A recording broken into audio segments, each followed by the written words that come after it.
네. 저는 고려대학교에서 심장 혈관 질환을 어 굉장히 오래 했죠. 30몇 년 질환을 다루다가 지금은 하트 내과에 옮겨서 일을 하고 있습니다.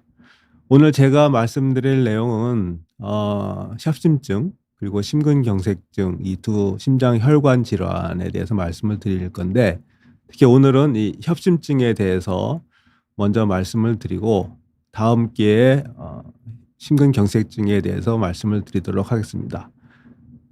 꼭 협심증만이 아니라 심장 질환 전체에 대해서 이제 간단하게 언급을 할 건데요. 그래서 제목을 심장에게 말 걸기로 하였습니다. 이 심장에게 말 걸기라는 말은 제가 제 환자분들 중에 100여 분의 수기집을 냈는데, 그 수기를 쓰신 환자분께서 쓰신 제목 중에 하나가 심장에게 말 걸기입니다. 심장이 왼쪽에 있는지 오른쪽에 있는지 뭐 아주 어렸을 적에 배워서 잘 기억도 안 나고, 또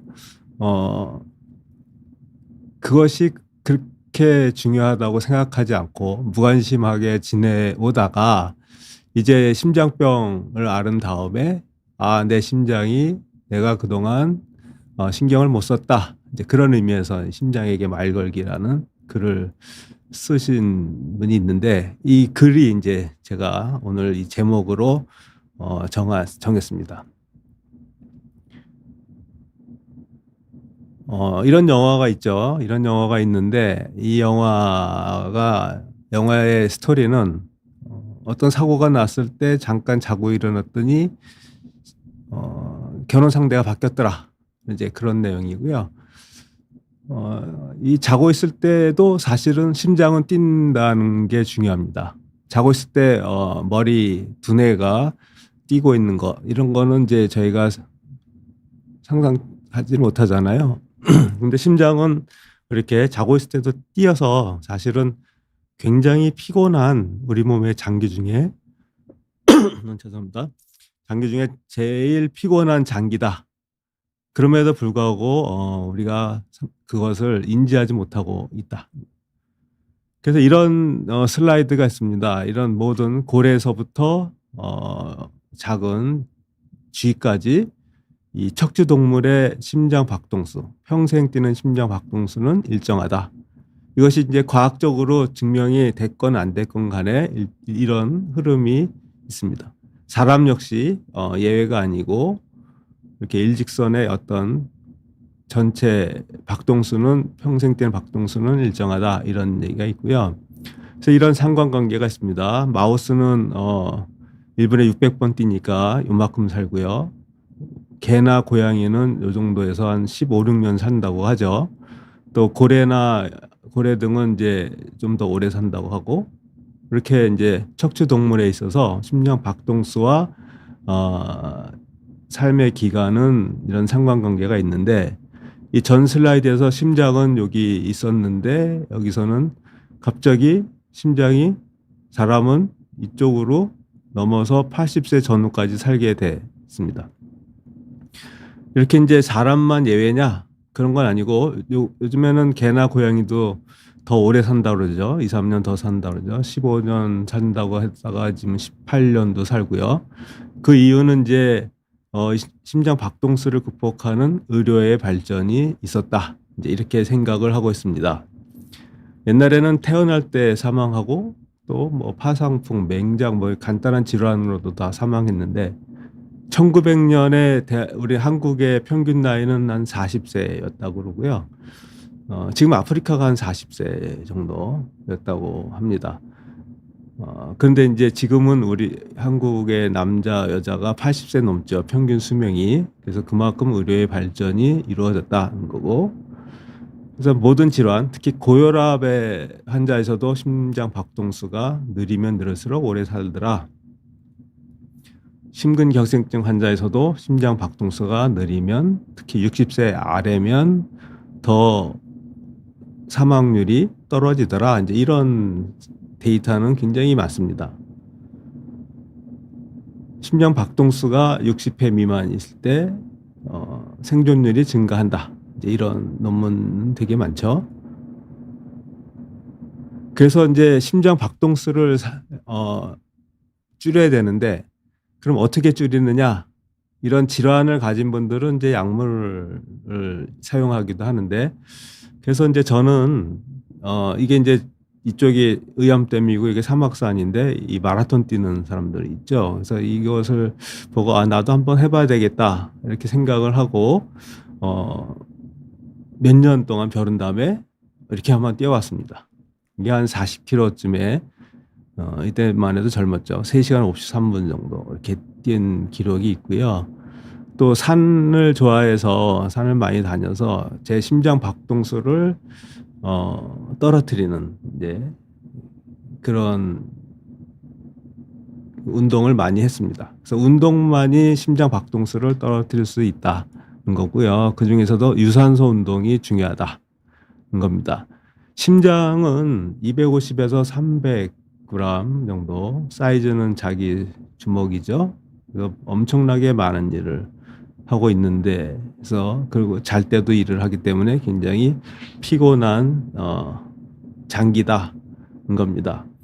심장의 구조를 간단히 보면 심장은 근육이 있고요, 이렇게 혈관이 있고요, 그리고 판막이 있는데 이 판막 질환은 대부분 이제 류마티스 열이라는 그런 질병이 있었죠. 그런 질병의 후유증으로 생기는 것이고, 근데 지금은 이제 우리나라의 류마티스 열의 발병률이 거의 없기 때문에 이전에 생겼던 환자들 그분들이 이제 진행하면서 남아 있는 거고요. 또는 이제 오래 살기 때문에 퇴행성 질환으로 또 생기기도 하는데, 그리고 또 근육 질환 역시 마찬가지로 줄고 있고요. 그래서 최근에는 이런 판막 질환, 근육 질환의 발병률보다는 혈관 질환의 발병률이 매우 높다. 그래서 심장 질환의 파라다임이 바뀌고 있다. 이제 이렇게 말씀을 드릴 수 있습니다. 특히 심장을 먹여 살리는 심장 혈관은 이렇게 생겼고요. 이거를 거꾸로 들면 관처럼 생기잖아요. 그래서 이 심장을 먹여 살리는 혈관은 관상동맥이라고 저희가 이제 이름을 붙여서 활용을 합니다. 관상동맥은 크게 3개고요. 하나는 이렇게 길게 내려오는 좌전 하행 동맥, 또 옆으로 빠지는 좌회선 동맥, 우관상 동맥 이렇게 되는데, 이제 쉽게 환자분들한테 설명할 때는 요거는 서울에서 부산까지 가는 경부고속도로고, 요 신갈에서 나눠져서 동해로 가는 영동고속도로고, 또 이거는 서해안고속도로라고 이렇게 3개 이렇게 쉽게 말씀을 드리기도 합니다. 관상조영술 사진인데요. 관상조영술, 이게 이제 태어날 때처럼 이렇게 깨끗한 그런 혈관을 보이고 있고요. 이렇게 요것이 이제 부산까지 가는 혈관이고, 이게 이제 동해안으로 가는 혈관, 그리고 여기가 이제 서해안으로 가는 우관상 동맥. 이렇게 이제 혈관이 깨끗하게 태어났다가 이제 여러 가지 이유로 이 혈관이 좁아지고 막히고 뭐 이런 병들이 이제 생기는 겁니다. 그래서 관상동맥이 건강할 때는 이 심장이 이렇게 뛰거든요. 제가 이제 환자분들한테 심장 초음파를 하고 나서 이렇게 보여드리면, 이게 당신 심장인데 굉장히 건강하게 잘 있지 않느냐, 처음 보지 않느냐, 그러면 다들 이제 신기해 하시는데, 이렇게 잘 점잖게 뛰고 있는 심장 모습이고요. 그런데 문제는 이제 갑자기 이제 이런 심장에 문제가 생겨서 돌연사라는 그런 이슈가 발생을 합니다. 주변에 누가 갑자기 돌아가셨다 이런 얘기를 못 들은 사람이 없다. 그죠? 다 들어보셨죠? 이제 그런 것이 이제 돌연사인데, 돌연사의 정의는 어제 그제 이렇게 뭔가 증상이 있다가 갑자기 돌아가셨다. 이게 돌아가신 게 돌연사가 아니고요. 돌연사는 증상 발생 후 1시간 이내에 사망했다는 겁니다. 다시 말씀드리면 손 쓸 틈이 없다라는. 그래서 심장 혈관의 문제는 손 쓸 틈이 없기 때문에 그것이 가장 큰 문제가 되죠. 영상 잠깐 보시면요.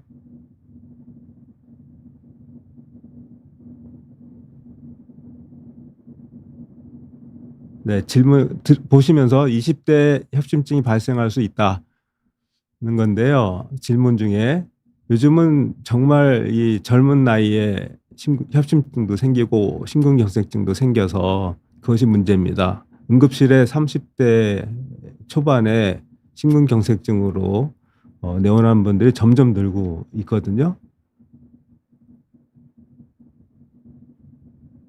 그래서 식생활, 식습관이나 또 운동할 때 주의점 이런 것들은 이제 꾸준히 계속 말씀을 드릴 건데요. 운동은 이제 유산소 운동이 좋고요. 근력 운동보다는. 그리고 유산소는 조깅, 또 자전거, 등산, 수영 이런 것들이 좋고요.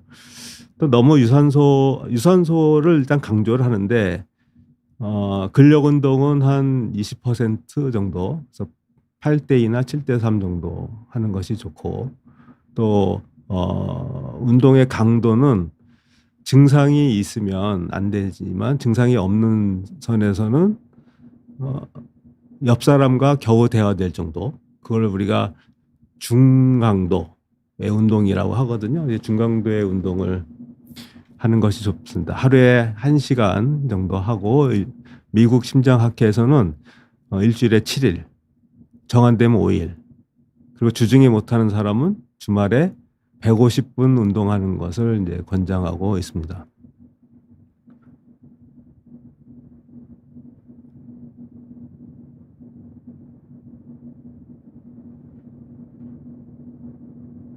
이렇게 이제 혈관이, 아까 그 깨끗해 보이던 혈관이 이렇게 지저분해 보이잖아요. 이렇게 이제 발전한 혈관의 동맥경화 현상이 이렇게 발전을 하게 되고, 거기에 뭐 이제 보여드리겠지만 혈전도 있고 뭐 여러 가지 이물질들이나 혈관 내에서 만들어지는 혈전이나 이제 이런 것들이 있습니다. 이제 이런 내용이고요. 이분도 이제 우리가 흔히 말하는 뚱뚱하신 분도 아니잖아요. 그럼에도 불구하고 이런 심근경색증이 생겼고, 또 어제까지는 나는 건강했다 이렇게 생각하시는 그런 분인데, 어느 날 아침에 응급실에 와서 그때부터는 심근경색증, 지금서부터, 그리고 먹는 약이 이제 여러 개가 되죠. 이런 식으로 갑자기 문제가 되는 것이 심장이고, 그것이 어떤 분에게는 돌연사로 발전된다. 그래서 저는 개인적으로 50세에 넘으면 자기 심장 상태를 아는 게 좋겠다. 왜냐하면 문제가 생기면 1시간 이내에 사망할 수 있기 때문에. 그래서 50세 정도면 한번 본인의 심장이 어떤지는 한번 여러 가지 검사를 해보는 것이 좋습니다. 지금 질문 중에 밥을 많이 먹지 않아도 명치가 답답하고 체한 것처럼, 그래서 저렇게 소화불량처럼 느껴지는 경우도 있죠. 감별을 해야 되는 그런 상태이고요. 그런데 이제 다 그렇다고 심장은 아니고, 심장 부위에 그 식도도 있고 위도 있고 담낭도 있고 뭐 여러 가지 췌장도 있고 있기 때문에 꼭 협심증 전조 증상으로 그 소화불량을 말하기는 어렵고, 일단은 저분이 이제 고혈압이나 당뇨나 여러 가지 위험인자가 있는지 없는지를 보고 같이 종합해서 판단하는 것이 좋을 것 같습니다.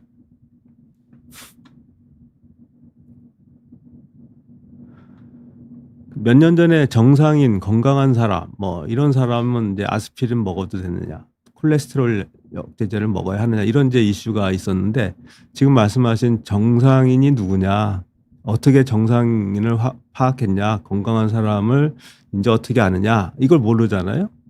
좀 아까 환자분처럼 갑자기 건강하다고 생각했는데 어느 날 심근경색이다, 이제 이럴 수가 있으니까 한 50세 정도 되면 본인 심장을 한번 체크하는 것이 향후의 질환의 진행을 예방하는 데도 좋겠다.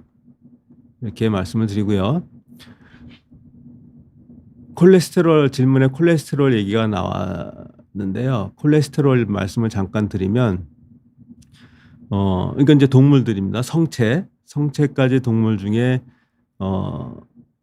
사자, 뭐 돼지 포함해서 이 동물들 콜레스테롤은 잘해야 뭐 50, 뭐 이 정도 아니면 100. 신생아도 이렇게 사람의 신생아도 100이나 100 미만인데 모든 동물들은 100 아래인데 사람만 이렇게 계속 250, 300까지 이렇게 증가를 하거든요. 지금 질문 중에 콜레스테롤이 좀 높다는 얘기가 있어서 식단 조절했는데 운동도 많이 했는데 요 며칠 좀 떨어졌다 싶으면 쥐어짜는 느낌이 그래서 이분은 이제 협심증 증상하고 비교적 가깝기 때문에 일단은 검사를 한번 받아보시는 게 좋고요. 협심증에 좋은 음식, 요거는 좀 얘기가 길어서 저희가 말씀을 드리면서 강의를 하면서 이제 말씀을 드리도록 하겠습니다. 그래서 콜레스테롤 자체가 사람만 이렇게 올라가는 이유는 이거에 대해서 이제 정답은 없죠. 정답은 없는데 많이 이제 고민을 하는 거죠. 신생아는 이제 이 콜레스테롤의 용단은 호르몬을 만들고 또 세포막을 형성하기 때문에 그 몸의 대사에 가장 중요한데 특히 이 건강한 신생아는 얼마 더 빨리빨리 자라야 되기 때문에 이 콜레스테롤이 많아야 되거든요. 근데 그럼에도 불구하고 신생아는 나쁜 콜레스테롤이라고 하죠. LDL 30 정도밖에 안 됩니다. 그래서 이 정도면 충분하다는 거죠. 질문 잠깐 보면 지난달 변이형 협심증인데 새벽이나 아침에 가끔 통증이 경미하게 오는데 어떻게 합니까? 이제 이 질문은요, 제가 이 슬라이드를 하나 준비를 했습니다. 그거 말씀을 드리면서 대답을 드리겠습니다.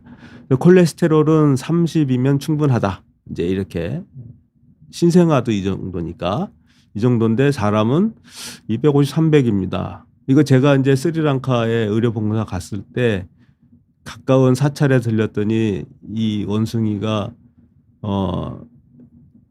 이 바나나를 먹으면서 채에 가서 먹으면서 몇 개만 먹고 버리더라고요. 그리고 주변에 있는 다른 원숭이가 또 잽싸게 채고 가서 가는데 이거 제가 갑자기 사진 찍느라고 흔들렸는데 얘도 서너 개 먹고 버리더라고요. 그래서 동물들은 배부르면 더 안 먹는구나 이런 생각이 갑자기 들었습니다. 배불러도 먹는 동물은 사람밖에 없죠. 뭐 사파리 가서 사자가 배부를 때는 옆에 가도 괜찮은데 배고플 때 가면 안 되죠. 배가 부르면 동물들은 더 이상 안 먹는데 사람은 안 그렇습니다. 사람은 배불러도 먹고 그 비만이 있는 동물이 척추동물이 사람하고 그다음에 사람이 키우는 애완동물 하다못해 붕어까지도 비만이 온다고 하니까 사람과 관련된 경우는 다 비만이 오고 콜레스테롤이 높다. 그래서 배불러도 먹기 때문에 사람은 콜레스테롤이 높지 않나 이렇게 생각이 듭니다. 이런 콜레스테롤은 고혈압, 당뇨, 비만, 고지혈증 이런 질환이 동반됐을 때 나쁜 콜레스테롤이 산소화돼서 이거 옥시데이션은 이제 산화되는 거죠. 이런 것들이 산화돼서 염증을 일으켜서 동맥경화로 간다고 이제 얘기를 하고 있습니다. 그래서 고혈압, 당뇨, 비만, 고지혈증을 우리가 위험인자 이렇게 얘기를 하고 이 위험인자 있는 분들은 특히 더 조심을 해야 된다. 이것들을 관리해야 된다. 이런 얘기죠. 그래서 이렇게 건강한 혈관이 콜레스테롤이 올라가면서 증가하면서 이렇게 노폐물이 쌓이는 거죠. 쌓이고 결국에는 이게 막히는 그런 현상이 이제 심장 질환으로 나타나게 되죠. 옛날 2002년에 뉴욕타임즈지에서 동맥경화는 염증이 진행되는 과정이다. 거기에 대한 자세한 우리 코로나 때 얘기들은 사이토카인 이런 얘기들을 이 기전을 다 설명하면서 이걸 표지 기사로 실었는데, 이 뉴욕타임즈지는 의료인 전문가가 보는 잡지가 아니라 일반인이 보는 잡지잖아요. 그래서 이제 일반인들도 동맥경화는 염증이 진행되는 과정이다. 염증이라는 거는 고름이다. 순우리말로. 그래서 이 안에 쌓인 것들은 결국은 고름이다. 이제 이렇게 보시면 됩니다. 그래서 이제 내막, 중막, 외막으로 혈관이 형성되어 있는데, 특히 내막이 이렇게 건강한 모습을 보이는 혈관을 보이고요. 그리고 이 내막이 아까 말씀드린 고혈압, 고지혈증 등의 그 위험 인자가 있으면 손상을 받게 됩니다. 정상한 내막 외에 손상을 받게 됩니다. 손상을 받으면 여기가 이제 화상이 입은 것처럼 끈적끈적한 이런 물질들이 나오게 발려지게 되고요. 지나가는 백혈구가 이 끈적끈적한 데 잡혀가지고 혈관 세포 내로 막으로 이제 끌려 들어가면 대식 세포가 이걸 잡아먹으면서 거품 세포를 형성해서 이렇게 이 안에 이 혈관을 점점 좁게 만들게 됩니다. 이건 경동맥인데요. 심장 관상동맥하고는 틀리지만 그래도 같은 혈관이니까 말씀드리면, 요 하얗고 까맣고 하얀 거, 요게 이제 내막입니다. 요 내막이 이렇게 예쁘게 이렇게 일직선이 딱 이렇게 되면 좋은데, 이것이 이제 손상을 받으면 두꺼워지죠. 내막이 이렇게 두꺼워지고, 그 다음에 더 진행하면 이런 동맥경화판이 이렇게 생기고, 이걸 또 관리를 안 하면 이렇게 생기고, 또 심하면 이렇게까지 진행을 하는 그런 과정이 위험인자로 인해서 혈관벽에 손상이 생기면 이렇게 이제 급속도로 진행할 수 있는, 또 어떤 분은 천천히 진행하기도 하고 어떤 분은 빨리 진행해서 그 기간은 정확지는 않지만 이렇게 이제 됩니다. 그래서 혈관이 결국 좁아지고 증상이 나타나게 되고, 또 심장 혈관 같으면 돌연사, 뇌혈관 같으면 뇌졸중 이런 것들이 나타나게 되죠. 그래서 이제 이만큼 좁아졌습니다. 이만큼 좁아졌는데, 이만큼 좁아진 것이 이제 이만큼 좁아진 정도는 그러면 50세, 60세 된 사람들 특정인만 있는 거냐? 그게 아니고요. 미국에서 교통사고로 돌아가신 분들 부검했더니 26세만 넘으면 70%가 이렇게 좁아지고 있더라. 이런 겁니다. 그 변이형 협심증은 그래서 이제 점점 이렇게 진행하죠. 진행하다가 이만큼 좁아졌죠. 이렇게 좁아지면은 가슴이 아픈데, 이러면 이제 안정형 협심증이고요. 변이형 협심증은 요 정도만 좁아졌어도 가슴이 아픈 겁니다. 변이형이라는 말은 이형, 다르다. 일반적인 협심증과는 다르다. 이제 이렇게 해서 이제 이형 협심증 또는 변이형 협심증이라고 하죠. 그래서 협심증은 지금 말씀드린 대로 이렇게 심하게 좁아져서 생기는 것을 협심증이라고 하고, 이형 협심증은 요 정도인데도 협심증이 가슴이 아프고 똑같은 심장의 증상이 나타나는 것을 말해서 이것이 이제 이형 협심증. 틀리죠. 그래서 틀리다. 이형, 다를 이자. 그래서 이형 협심증입니다. 아침이나 가끔 통증이 경맥에 오는데, 근데 이형 협심증 진단이 일단 맞는지 저것을 먼저 확인해야 되고요. 어느 정도의 이형 협심증, 변이형 협심증은 약으로 충분히 조절이 되고요. 또 생활 습관을 교정하면 해결이 됩니다.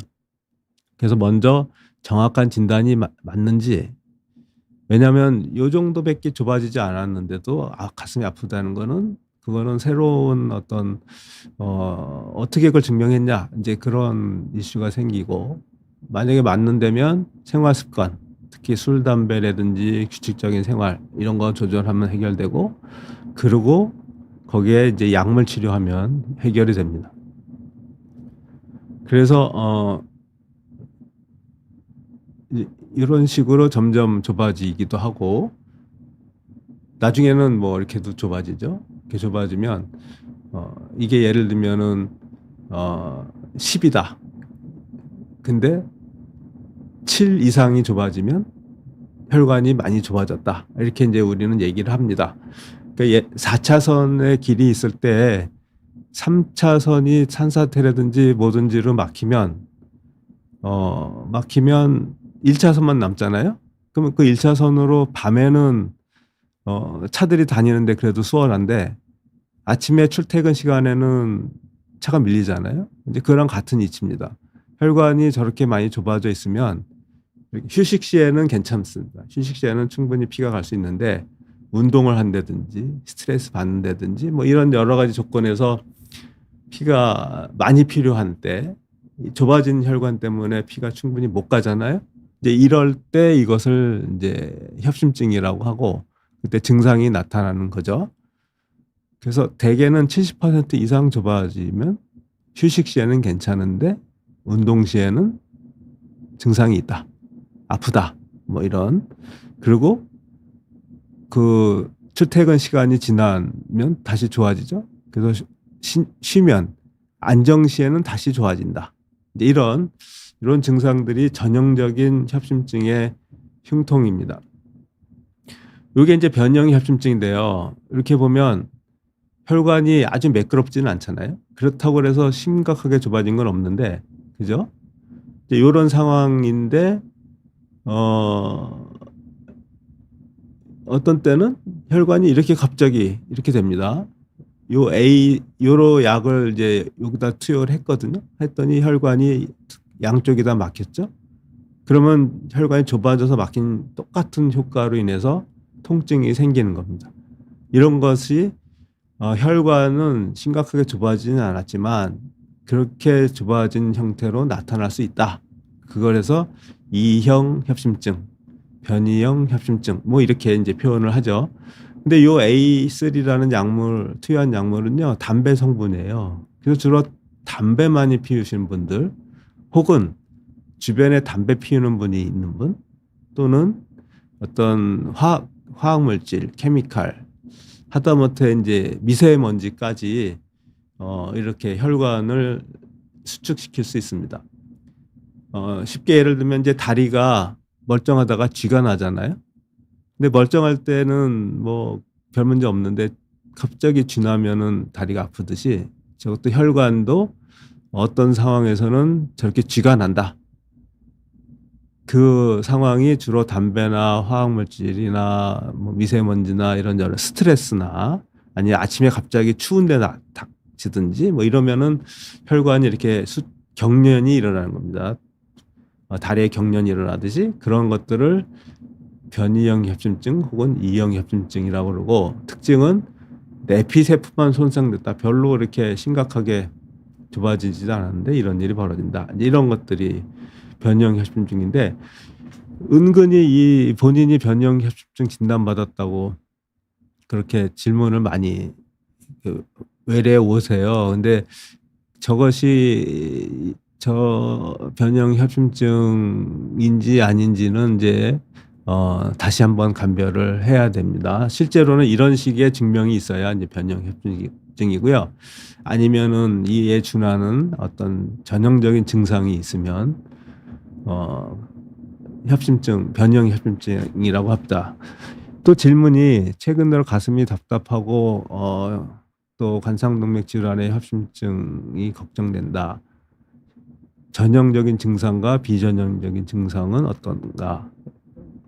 전형적인 증상은요, 협심증은 심장이 빨리 뛸 때 피가 충분히 공급이 안 돼서 나오는 통증이다. 협심증이라는 말 자체가 가슴이 조인다는 얘기니까 운동 이렇게 심장이 빨리 뛸 때 운동하거나 뭐 아주 무거운 걸 들거나 스트레스가 많거나 이런 때에 가슴이 아프다. 근데 그것이 해결되면 좋아진다. 이제 이런 것이 전형적인 협심증이고요. 비전형적인 것은 휴식 시에 아프고 잘 때 아프고 그다음에 콕콕 찌르고 또 이제 어디가 아프냐고 이제 물었을 때 손가락으로 딱 짚으면 이거는 비전형적입니다. 어디가 아프냐 할 때 전반적으로 무리하다 하는 게 아니고 손가락으로 딱 짚으면 되게 이제 가슴은 근골격계도 있고 많잖아요. 그래서 그런 것들을 다 감별을 이제 해줘야 됩니다. 또 휴식을 취하면 얼마나 지나야 완화되는지 대개는 바로 좋아지고요. 만약에 이제 그 좋아지는 강도가 세고 그 시간이 길어지면 그러면 더 중증일 가능성도 있습니다. 협심증 증상이 나타났을 때 즉시 대처할 수 있는 응급처치 방법은 만약에 저것이 정말 협심증에 의한 증상이면 혀 밑에 넣는 약이 있죠. 설화정을 집어넣어서 집어넣는 것이 가장 좋습니다. 이 혀 밑에 넣는 이유는 어떤 약이든지 가장 먼저 가장 빨리 흡수되는 데가 혀 밑이거든요. 그래서 이제 비교적 전형적인 통증인데 이 감별하는 그 시간 사이에 저희가 설화정을 투여하거나 아니면 아무튼 그걸 갖고 다니게 하죠. 그래서 하나를 넣고 해결이 안 되면 또 하나 넣고. 근데 이제 예를 들면 어떤 분은 5분 지나서 해결된다. 그런데 그러면은 설화정을 집어넣어서 해결된 건지 그 시간이 지나서 해결된 건지는 그것도 또 감별을 해야 되죠. 그래서 이렇게 변이형 협심증이라는 것은 이렇다. 이게 참 외래로 꽤 오십니다. 그래서 이 동맥경화라는 것이 이런 식으로 진행을 하는데 이 진행되는 과정은 5년, 10년, 20년 사람마다 틀리죠. 이렇게 진행을 합니다. 그래서 이 안에 있는 이 희끄무레한 요 물질들은 이제 염증, 다시 말하면 고름 덩어리죠. 고름 덩어리가 이제 이렇게 있고 이 고름 덩어리 위에 요 고름 덩어리가 새어 나오면 지나가는 백혈구, 적혈구, 뭐 혈소판을 순식간에 뭉치게 해서 혈전을 만들기 때문에 이렇게 이제 감싸고 있는 캡슐이 이렇게 있습니다. 이런 식의 구성이 돼 있고요. 이 동맥경화판은 한두 끝도 없이 어느 정도 나빠지면 더 나빠지겠냐 이제 그런 게 아니고요. 한두 끝도 없습니다. 이렇게 좁아진 혈관은 우리가 혈관 안에 초음파로 집어넣어서 이만큼 좁아진 거를 확인할 수 있고요. 이렇게 이만큼 좁아졌죠. 이렇게 좁아진 것을 이제 쉽게 확인할 수가 있고, 그 다음에 여기 짤룩하게 좁아진 혈관은 이제 혈관 내 초음파에 이렇게 색을 입혀가지고요. 영상 처리한 거죠. 이렇게 이만큼만 남고 다 좁아져 있습니다. 빨간 것들은 고름덩어리고 하얀 것들은 석회화된 거고 또 파란 것들은 이제 섬유화돼서 이만한 혈관이 이만큼만 남으면 그러면 유사시에 충분한 혈류가 공급이 안 될 수 있다. 그래서 협심증 증상이 나타날 수 있습니다. 질문 하나 더 받을까요? 고혈압, 동맥경화, 뇌경색, 심근, 협심증, 부정맥 있어서 약 복용 중입니다. 40대 후반이고 고지혈증을 복용 중입니다. 네. 보통 나중에도 이제 말씀을 드리겠는데요. 혈관 질환은 그 유전성이 되게 강합니다. 그래서 유전성을 특히 부모님이 젊었을 때부터 혈관 질환이 있을 때는 자녀들은 더 젊었을 때부터 예를 들면 20대부터 그 관리를 시작해야 됩니다. 그래서 이제 가끔 이제 이런 말씀 드려도 되지만 제가 줄였을 때는 내가 건강한 것이 상대방에 대한 최대한의 배려다. 그 배려 중에 가장 중요한 거는 그 젊었을 때부터 건강 관리를 하는 것이다. 그래서 20대, 30대 초반에도 이런 건강 관리를 해야 된다. 특히 가족력 있는 분들은 저렇게 빨리 그리고 거의 다 유전이 된다라고 이제 생각하면 됩니다. 40대 후반이고 경동맥 초음파로 혈관 건강 척도는 우리가 이제 심장 혈관 CT를 직접 보면 좋지만 심장 혈관 CT는 방사선도 많고 또 조영제도 들어가잖아요. 그래서 접근성이 좀 떨어지는데 경동맥 초음파는 뭐 쉽게 우리가 할 수 있는 그런 검사입니다. 아까 이제 경동맥 초음파도 보여드렸지만 경동맥 초음파가 100% 심장 혈관과 비례 상관관계가 있는 것은 아니지만 그래도 경동맥 초음파로 심장 혈관을 어느 정도 유추는 할 수 있다 이렇게 생각을 합니다. 그래서 이분은 이제 경동맥 초음파로 뭐 주기적으로 한번 체크하는 것도 괜찮다고 생각합니다. 이 심장 혈관이 결국에는 이제 석회화까지 되거든요. 이렇게 석회화돼서 뭐 이렇게 하얗게 이 뼈처럼 하얗게 이렇게도 되고요. 뭐 이렇게 또 하얗게 나오기도. 이렇게 이제 심장 질환은 나빠지는데 어느 정도 그게 없습니다. 한도 끝도 없이 나빠질 수 있다. 거고요. 그래서 이렇게 석회화도 이렇게 되고 있고 또 여기 보면 혈관이 찢어졌죠. 여기 찢어진 혈관 그리고 이렇게 혈관이 또 찢어져서 이 안에 있는 고름 덩어리들이 일로 이제 노출되면 아주 굉장히 위험한 상태인데 다행히 이분은 이제 그 상태는 넘긴 그렇지만 상당히 위험했었다 이제 그렇게 되고 혈관 이렇게 파열이 또 될 수도 있고요. 혈전도 생길 수 있고 그래서 이 관상동맥 질환이 한번 나빠지기 시작하면 이제 악순환으로 되기 때문에 젊었을 때 특히 건강할 때 혈관에 대해서 관심을 가져야 됩니다. 이 앞에 질문하신 분처럼 특히 가족력 있는 분들은 20대에서부터라도 유산소 운동, 음식과 운동 이 두 가지 사람이 할 수 있는 것 중에 음식하고 운동이 다잖아요. 더 있다 그러면 스트레스. 그러니까 음식, 운동을 꾸준히 해서 관리를 하는 것이 좋다고 생각합니다.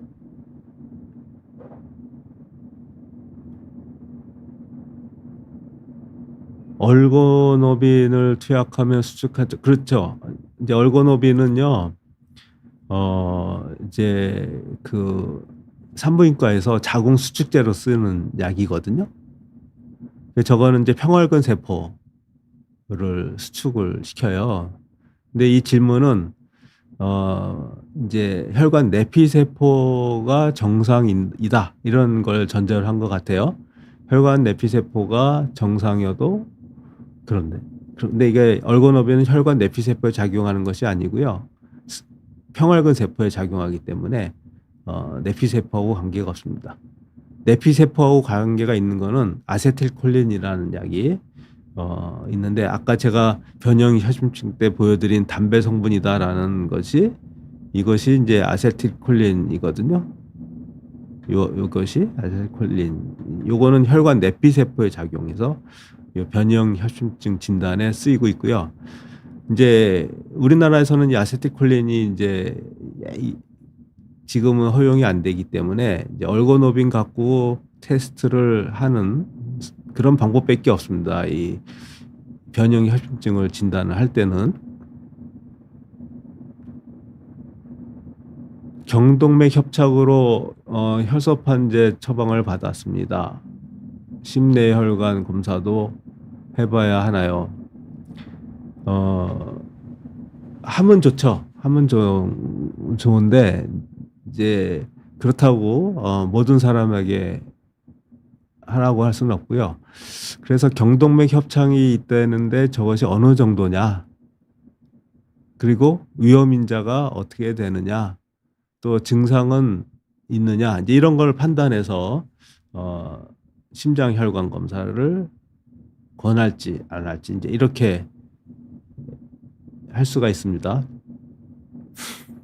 협심증은 위험인자가 분명히 있습니다. 당뇨, 흡연, 고혈압, 고지혈증, 그리고 가족력. 가족력 있죠. 가족력 중에 부모님이 55세 이하, 어머니가 65세 이하의 이때 질환이 발병했으면 이거는 이제 상관관계가 굉장히 높습니다. 그 나이 자체도 위험인자여서, 위험인자가 여기서 보면 하나, 둘, 셋, 넷, 다섯, 6개죠. 이 6개가 다 있는 분들은 굉장히 발병 위험이 높습니다.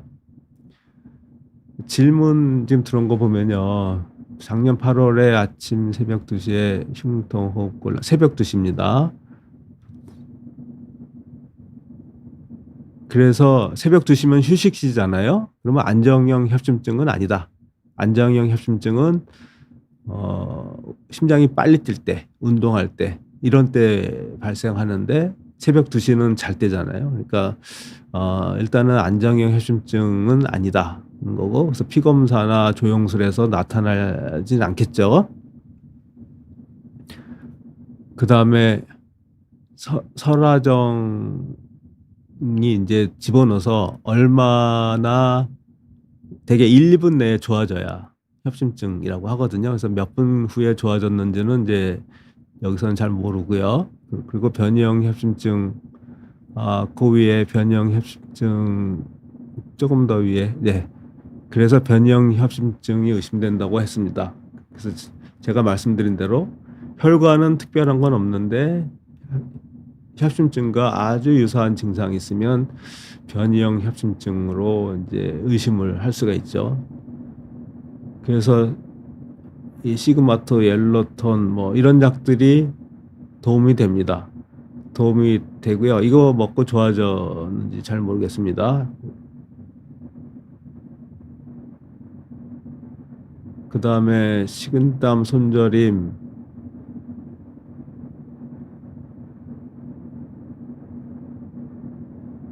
네. 그래서 이제 이렇게 이 변형 협심증은 아세틸콜린으로 하는 것이 가장 정확하고, 정 안 되면 얼고노빈 가지고 테스트를 하고, 그러지 않으면 이제 이분이 이제 투약받은 것처럼 헤르벤이라든지 뭐 이런 약물을 이제 투여를 하게 되는데, 이제 정확한 진단이 필요하다고 말씀드린 거는 이 역류성 식도염도 거의 똑같은 증상입니다. 해부학적으로 보면 심장 바로 뒤에 식도가 내려가거든요. 그래서 그것이 이 증상이 같을 수가 있어요. 그래서 역류성 식도염도 우리가 한 번쯤은 생각을 해야 되고요. 그리고 가슴이 콕콕 찌른다, 오른쪽 날개 밑 동통이다, 뭐 이런 증상들은 협심증과는 좀 거리가 있는 증상입니다. 그래서 약을 너무 많이 먹어서 부작용인지 변형 협심증인지 이런 것들은 이제 아까 말씀드린 그런 여러 가지를 종합해서 판단을 해야 되는데, 지금 이제 주신 질문 갖고는 이제 완전히 정리하기는 좀 어렵다. 이제 그래서 이런 경우는 뭐 그냥 두 가지, 이제 변형 협심증 아니면 역류성 식도염, 이 두 가지 약을 하나하나 시도해 봐도 되고요. 증상이 당장 심하면 두 가지를 한꺼번에 이제 투여해서 증상이 완화되는지를 보는 것도 방법이다, 이렇게 이제 생각을 합니다. LDL이 128인데 콜레스테롤 약을 먹고 있는데 부작용으로 근육통이 심하다. 콜레스테롤 약의 문제가요, 이 근육통이 생길 수가 있는데 사실은 저게 그렇게 많지는 않거든요. 그래서 근육통이 콜레스테롤 약 때문에 그런 건지를 이제 먼저 한번 확인을 해야 되고요. 콜레스테롤 약과 정말 관계가 있다, 약을 끊어보고 먹어보고 여러 번 시도해도 그렇다. 그러면 이제 요즘은 이제 콜레스테롤 근육통 일으키는 게 이제 스테틴 계열인데, 스테틴 계열은 간에서 콜레스테롤 합성을 억제하고요. 그래서 그 약이 쓰기 어려우면 이제 흡수를 억제하는 약을 쓸 수도 있고, 그런데 위험 인자가 많고 그런 환자분은 흡수만 억제해서는 우리 소정의 목표에 도달하기 어렵기 때문에 그때는 주사약이 있습니다. 주사약으로 대체를 하면 되고요. 주사약은 한 2주에 한 번 정도 이렇게 하는 약이어서 그 방법을 택하면 되겠습니다.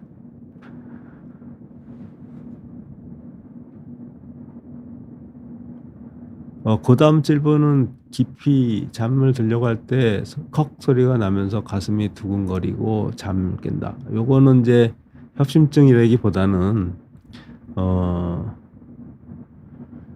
요 상황에서 일단 심전도를 좀 보면 좋을 것 같아요.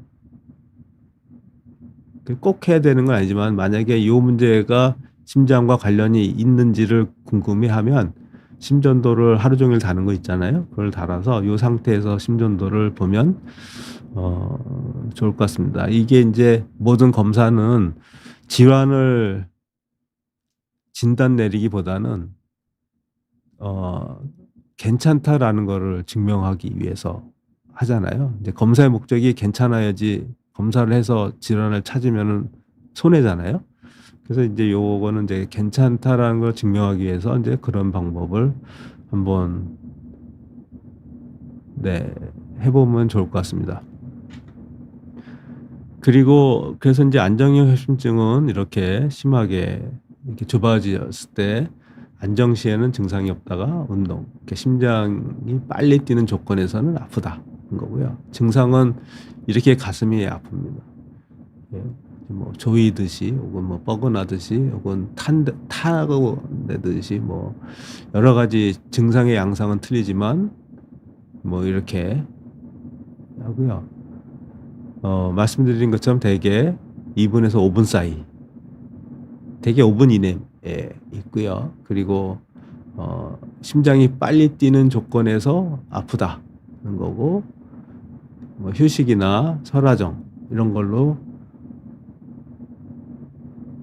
도움이 됩니다. 그렇지만 이제 고령자 여성 당뇨병 환자에서는 호흡곤란, 가슴은 안 아픈데 숨이 좀 찬 듯하다, 소화불량, 이렇게 피로감 이런 거 있을 때도 협심증을 우리가 반드시 배제를 해줘야 됩니다.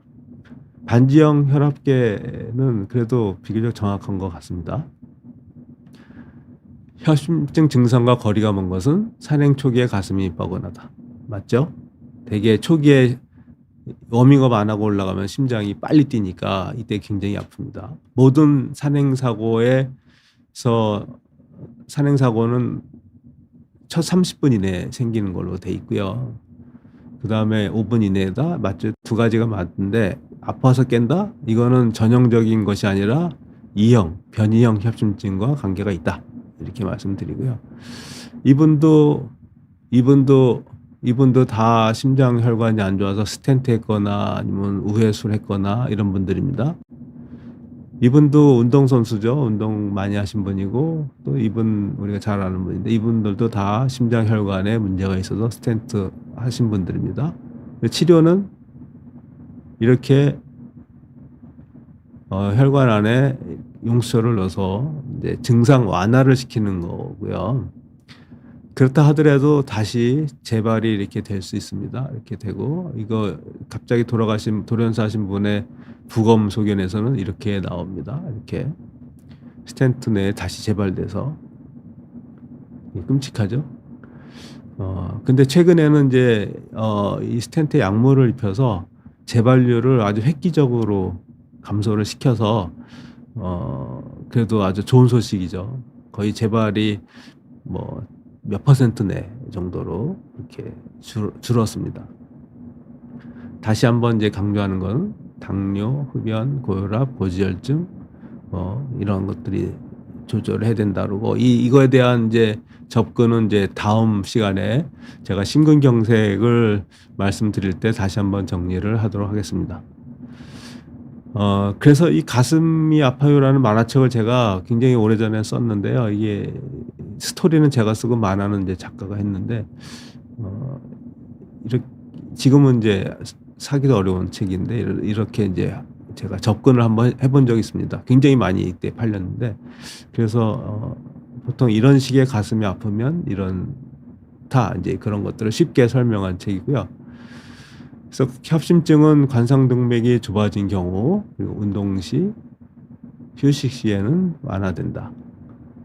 다음 시간에 말씀드릴 심근경색증은 혈전이 생겨서 관상동맥이 좁아진 것이 아니라 완전히 막혔다. 30분 이상 심근세포가 더 이상 아플 심근세포가 없을 정도까지 다 괴사되면 그때까지 아프다. 휴식 시에 아프고 조금만 움직여도 통통이 발생한다. 이런 설화정에 완화되지 않는다. 빨리 뚫어주는 것이 좋다. 그래서 이제 이 심근경색증에 대해서는 다음 시간에 말씀을 드리겠습니다. 그래서 이제 오늘 말씀드린 거는 심장의 혈관 질환에 대해서 말씀을 드렸는데 이 혈관 질환은 여기에 예외는 없죠. 특히 이제 요즘 오래 사니까 더 빈도수가 늘어나고요. 그래서 젊었을 때부터 본인 혈관 건강에 대해서 관심을 가지고 거기에 맞는 생활 습관이라는 것이 결국 먹고 운동하는 거 그리고 스트레스 완화 이제 이런 것이잖아요. 이렇게 이제 관심을 가져주셨으면 합니다. 다음 시간에 이제 제가 심근경색증에 대해서 말씀을 드리고요. 거기에서 이제 어떤 식으로 생활 습관을 접근하면 되는지 또 약물은 어떤지에 대해서도 조금 추가적으로 말씀을 드리겠습니다. 네, 고맙습니다.